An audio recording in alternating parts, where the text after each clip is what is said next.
You guys guess how much that is right there. We're going to tell you in a minute, but take a wild guess of how much that joker right there costs. All right, everybody, welcome back to sunny Florida and KSR Performance Fabrication and our YouTube channel. It is an absolutely beautiful day here in Florida. Hot, but not super hot. Kind of feel like it's the humidity that really makes it unbearable, which up and down the east coast of the United States right now, it's there's areas that have it worse than we do, I believe.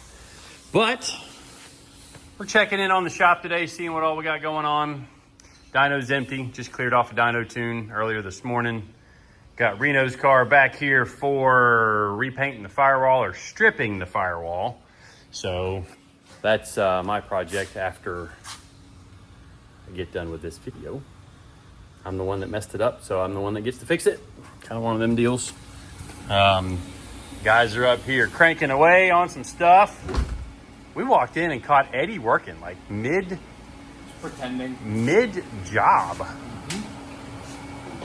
Anyways, let's get through the intro and then we'll tell you what all we got going on.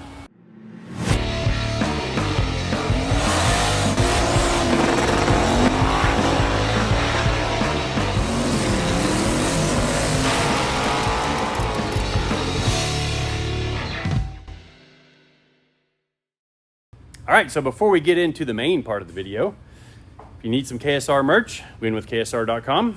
We will be at Stafford for the New England 900, and I may do something for the first person I see with KSR merch on. Might be you get some free merch, might be you get a gift certificate to a restaurant up there. Don't know. But if you want to be one of those people, pick you up some KSR merch, and we plan to bring some merch to Stafford as well. And yeah, let's get into the rest of the video. Well, sometimes you got to make things work to make things work. So we had to use the old Ranger race truck to pull in this Airboat because we needed to do, just kind of go over it, make sure they had to move some of the wiring and stuff for once they got the new cage put on it for the counter-rotating prop, which wasn't there some people in the comments that they were arguing about it's contra-rotating or some kind of crap? Because there's been an uptick lately in very confident but very uninformed people on the internet. I mean, that is kind of just how the internet rolls, I guess. But what was it, a couple nights ago, there was on one of the Cletus groups, there was a post about that the rotors were backwards on the front of Cletus's new Camaro, Turbonero, or whatever the heck they're calling it. Turbonero. And the people were ripping on the guy making the post, and he was right. He was right. The guy that said the rotors were wrong were right. And I looked at him and I'm like, hold on, is that right? And I went and checked on the Viper, and I'm like, no. Yeah. So, but there was plenty of people ripping him. And like it was like mob mentality. So actually Eddie and I both got in there and commented that he was in fact right. And like airflow through a rotor goes to the middle and then gets drawn out by the curvature of the vanes in the rotor. Completely off topic, but maybe we'll show you on a Viper here in a little bit, which is actually what Eddie's working on. He's making, or has made up, some new side pipes. These are our off-road pipes because this car is for off-road. It's on a racetrack road, but not on a road you have to pay taxes on and be legal to be on. So we have decided to get rid of the mufflers. So old exhaust system, and I didn't like that super sharp bend at the end. So I had Eddie remake that. 16.4 pounds per side there. How much do the new ones weigh? 8. So that means we're going to save like 16 pounds? 17 pounds. Yeah, 17. 8.5 each side. Sweet. So he's already got the other side made. And it's, I mean, it's nice. And you can see it's more, it's got an angle instead of it being just like straight out from this angle, which, you know, maybe it makes a little more horsepower. I don't know. I didn't like that really sharp bend. And the interesting thing about this car, once this car has been on track for a while, the exhaust will almost be, if not actually touching. So the exhaust will grow that much, or really close to that much, and almost be touching to the side skirt right there. So that's kind of something we have to plan for, because it's offset just a little bit short. But back to the old Airboat. CJ's in the dungeon inside the cage. Yeah. Batteries are off, because that's the only safe way to be in there. But we had to, let's see, we had to get an alternator for him, and then we had a little bit of a leak on the oil pan. So we just decided, since we just finished the thing, that we'd swap the oil pan gasket on it and, you know, get that taken care of for him. But check out this prop setup. So you can maybe tell by the blades that this set of blades spins clockwise if you're looking at it from the back, and then this set of blades spins counterclockwise. Did you also see how one's 3 blades and one's 4 blades? Oh, I didn't. Yeah. That's wild. No, now I see that. Back one 3 blades, front one 4 blades. Well, that's kind of interesting. I don't think we'll have this thing outside to run during this video, but it took an effort to get it in here. So even once we got it pulled up, because, you know, there's not a whole lot of room out here for turning outside the shop, just kind of the way things are. We got it up kind of just barely in the shop, jacked it up, put the trailer wheels on dollies so that we could push it side to side. Once, like, I'm in the truck driving the truck, and Eddie and CJ are sliding the boat side to side, because you can see it's not a whole lot of room there, and it's even closer over there on that side of the boat. But we got an obstacle here in the shop for a couple of days. Yeah, it's see, it's a little snug. Let's see what Eddie's doing over here. Is it nice welds? Depends who you ask. Using the automatic pulser. That's right. So at least right there you can see how it's not a 90-degree bend. And what he's doing right there is a doubler plate, because we used some really thin wall stainless. So where the hangers mount, we actually used some thick wall tubing, and then he's TIG welding the patch over it so that it's got extra strength and kind of spreads the load out from where the hangers are. Because when the car runs over any kind of the curbing on the racetrack, you know, if you guys have watched any road racing, you'll see the inside of the corners have curbing that's like serrated concrete, I guess you could call it. And when you get up on it, it shakes the whole car and knocks all kinds of stuff loose, and tests everything that's mounted softly. Like, it tests all those mounts. So the green car is in the trailer headed for Watkins Glen, and both Eddie and CJ, they hop on an airplane this afternoon and get to go to New York. I expected there to be a little bit more excitement about that, but Yay, usually you're excited. I was in the zone. Oh, okay. All right. It's a chore to get in and out. Yeah, CJ's getting his exercise in today, because there's not a lot of room. I gotta go with CJ, dude. It's what? It's not as fun when I gotta go with CJ. Oh, you'd rather go with me? No. I'd rather go with Drew. Oh, shoot. Drew's actually at Lime Rock this weekend with the Truck Series, and has Jordan Taylor as his driver, which I've been a fan of Jordan for a while. He's a pretty cool dude. And his alter ego, Rodney Sandstorm. But anyways, the Viper, the green one, we thought we were done with it. And right at the last second, I mean, I guess you could call it the last second. We went to pull it into the box, the trailer, and it wouldn't stay running. And what this piece is, it is you can see it's got an arm on it here to hook up a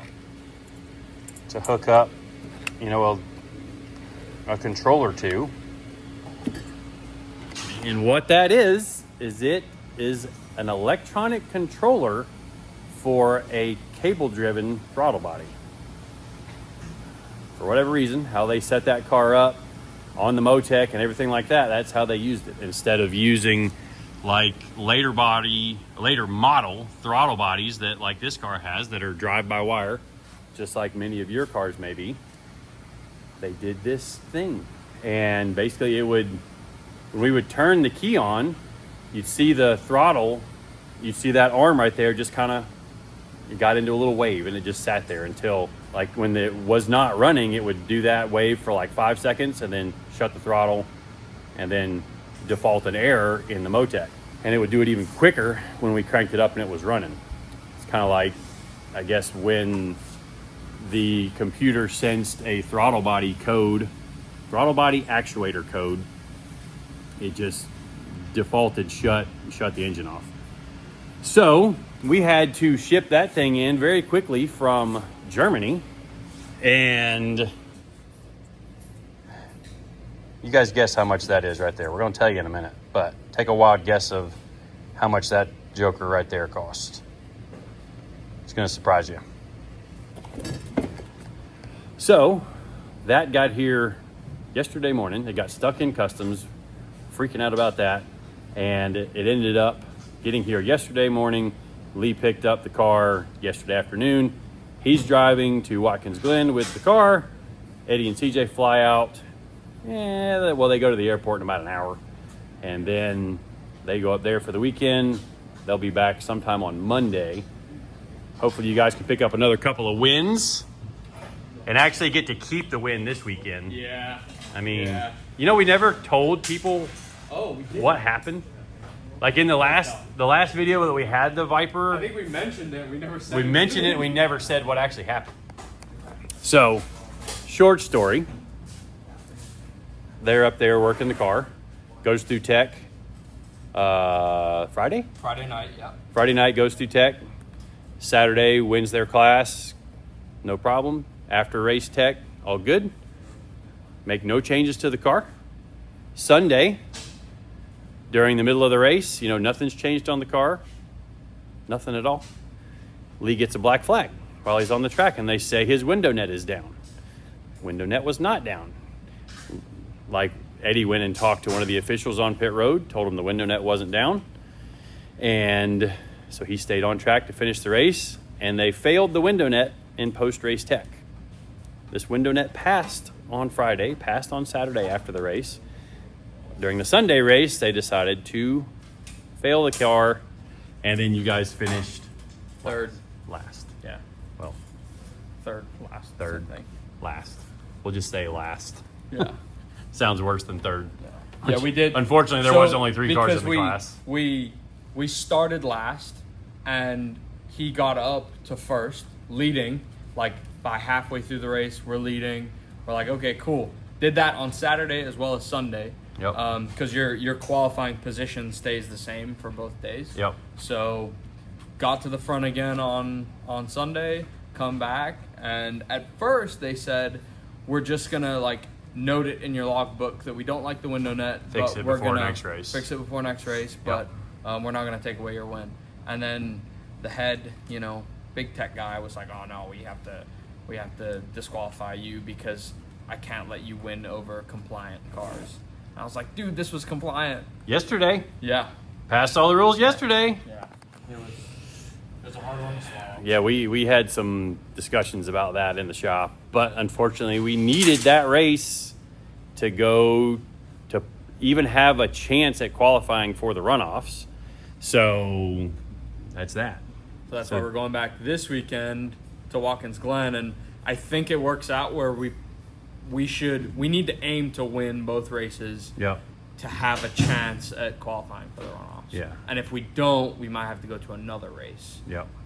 And like the runoffs should be like 30 cars just in the same class as Lee. And that'll be wild because like they do a pretty good job of keeping the cars pretty evenly paired up. So it'll be really wild to watch that race at the runoffs, and that'll be at Road America later in the fall. I got somebody walking. I gotta go help them. So be back in just a second. All right, got wrapped up with that, and there's the other side. Look at that. Got it back purged in there, so it's no sugaring. I mean, that is how you're supposed to do it, and that's how we do it. That's right. So you got to put the side piece back on after putting that on to then make your mounts. Yep. Y'all about got to get out of here, so probably won't get all that done today, will you? I'm going to try. We'll see. But this thing is not too far from being at least ready to go back to the paint shop. We're still waiting on a back bumper piece from Lee. Yep. Before we can... Our column bearing bushings. Yeah, TRZ should have those done, I think, this weekend. We're going to stick them in the CNC lathe. But did I say how much the piece was? I don't think I said how much the piece was. Didn't. So anyways, back to the piece. It is expensive. Yeah, very. Here. No. I mean, that one is broken, but still. They're going to be able to refurbish this one, which I'm kind of curious how much that's going to cost. Whew. How much was it? That? Yeah. $4,000 for that right there. That's race car parts for you. Yep. That little thing, that's a fun phone call to make too with your customer, which, you know, we've got a great relationship with Lee, and, you know, we call him and we're like, hey, Lee, you sitting down, buddy? Because, yeah, that we had to have it. And, you know, there's still always that concern that maybe that wasn't it, but we tried all the stuff that... We tried everything. Like new TPS sensor, like new pedal, like tried all these things, and... Tried everything.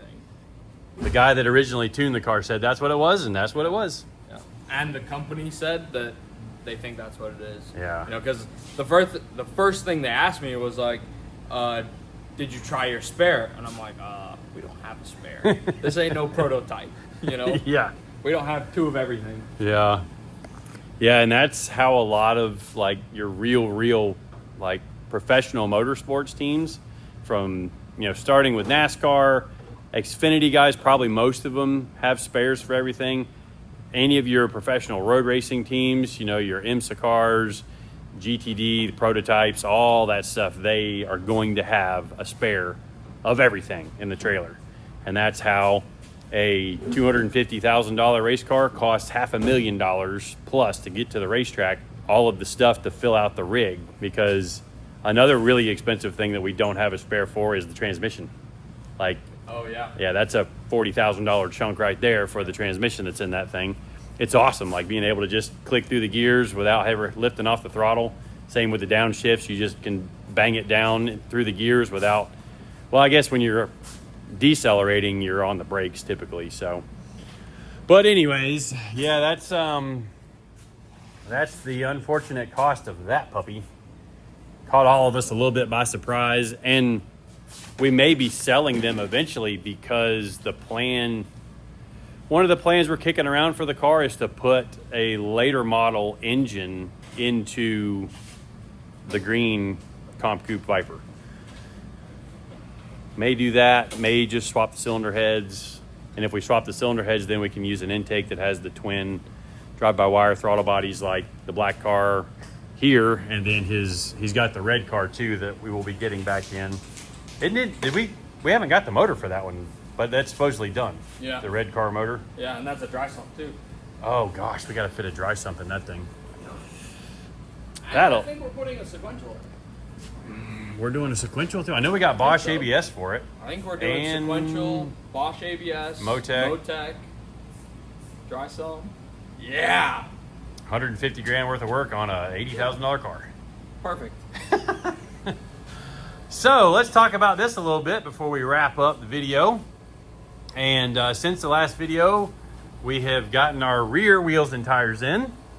you know, we had our mock-up tool. All that worked out really nice. And just like we were thinking, which it looks from here like it's gonna hit, but it actually clears. So it's hanging a little bit crooked because there's weight on this side and not on that side, and the sway bar is not hooked up yet. So CJ's in the process, or was in the process of installing the sway bar. But we had to wait for a drill bit to where this is where the sway bar brackets mount to. So we haven't put that on yet, but we got a rag in there just to protect the housing. We got the drive shaft loop all done up, custom deal there. Had to wait on some paint because that's where we had to ground it to, oh, I know, we broke a tap off.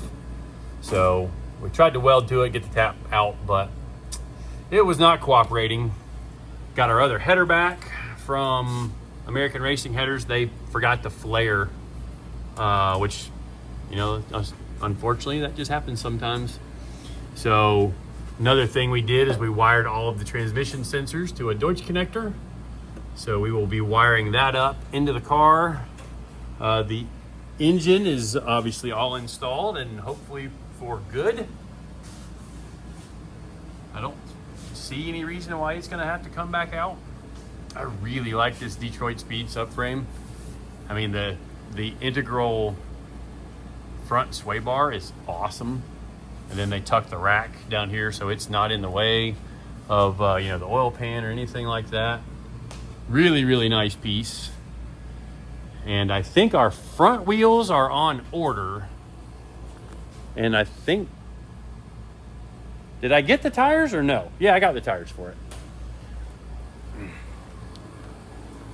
Yeah, so there's our tires for this car and our other rear wheel.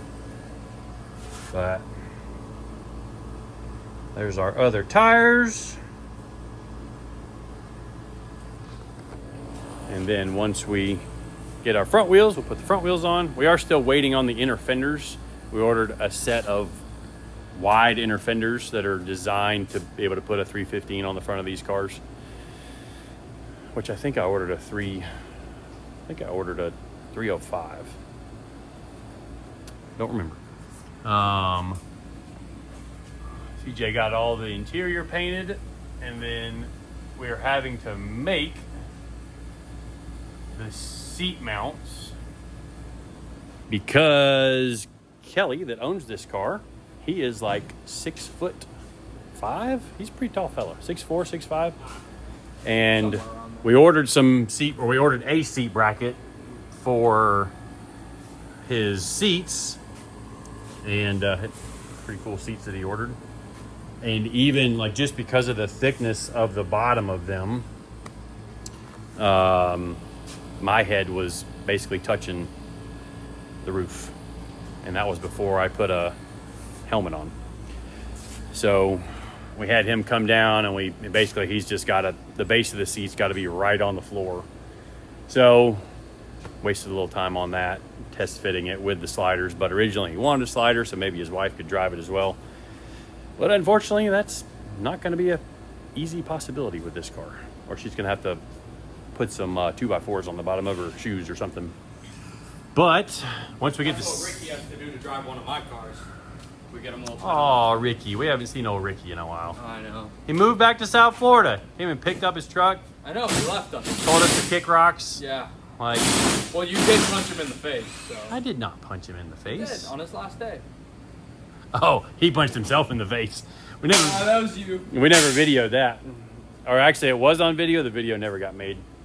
But anyways, once we get the seats mounted in this thing, we will be doing a roll bar, 2 down bars, possibly door bars on the side, but that'll give us a place to mount the shoulder harnesses to. And since he's going to track this thing, we need to have some good seat belts in the car to keep him buckled into the seat so he's not flopping all around, because with that big a tire on it, and this thing should be balanced really well with naturally aspirated aluminum block, plastic intake, like the balance should be pretty good.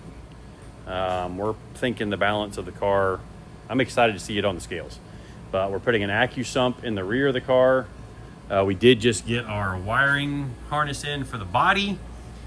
We need to integrate that into, you know, for the headlights, taillights, turn signals, ignition key. We've got to integrate that with the Holly. And got our shocks and stuff apart for now while we're assembling all that. Got the beginnings of our exhaust right there. So I'll be putting that together. Got our drive shaft here for it. So that's all done. Which as soon as we finish repainting that frame rail right there, we can actually put the drive shaft in, drive shaft loop in, all that good stuff. And then the last thing we're going to touch on is in that box right there is our new small merch tent. So the plan for Stafford, because you guys know we're headed to Stafford for the New England 900. Me and Eddie got to see if we can repeat from last year. Right. It's gonna be a little tough. I see Travis Pastrana was too scared to come race me again, so they had to. They brought in Ryan Priest. I mean, you got to talk some crap, right? We're buds. Yeah, actually, I'm proud of you. We got to talk a little smack. But we've got NASCAR driver Ryan Priest racing with us this time, and he has, I think, 30 plus wins at Stafford. He's gonna be tough. But I imagine it's been a while since he's been in a car as sloppy as a Crown Vic. Like, that's probably the nicest way to describe the Crown Vics. They're just big floppy boats. And if there's anything about my racing career, that's what I'm used to driving. Like between the Lexus with like the Lexus that we raced in the Champ Car Series, the same one that I raced with Cletus at the last race at PBIR a couple years ago. They roll around a lot. They're on it's on street tires. So that's what I'm used to racing on when I did all the endurance road racing. And, you know, I still have a hard time wrapping my head around how many of the ones that we've won and the people that we've been able to race against. So, you know, the reality of it is, if I'm up near the front at the end of the race, I'm happy. If I get crashed out, I get crashed out. If I crash myself out, well, you know, I was due for another one. So it's been a while since I've caused a crash, even though I've got all my haters that think I caused like 75% of the time I drive like an idiot. But, you know, they're going to say what they're going to say, but I'm the one in the driver's seat, and they're not. I mean, we did race on the sim the other night, and 75% of the time you're driving like an idiot. My sim's broke. You wrecked me like 4 times. Just saw me and just nailed me. You were stopped. I had to see if I could flip waiting on you. I was trying to flip you over. I was waiting on you because you're slow. Yeah, I did spin on the outlap. So, yeah, so Eddie and I have been, like, we've had 2 nights on the sim. We've messed around. Yeah, and my pedals are acting up, and I need to stop making excuses and buy pedals, but I'm cheap, and I haven't done it. So, yeah, the engine's still sitting back there yet. Still not sure what we're going to do with it. Had some ideas, but we haven't done anything with it. But anyways, I have rambled on enough in this video, and I still have to edit it. So I'm going to wrap this up, and appreciate everybody watching, subscribing, following along. See you guys in the next one.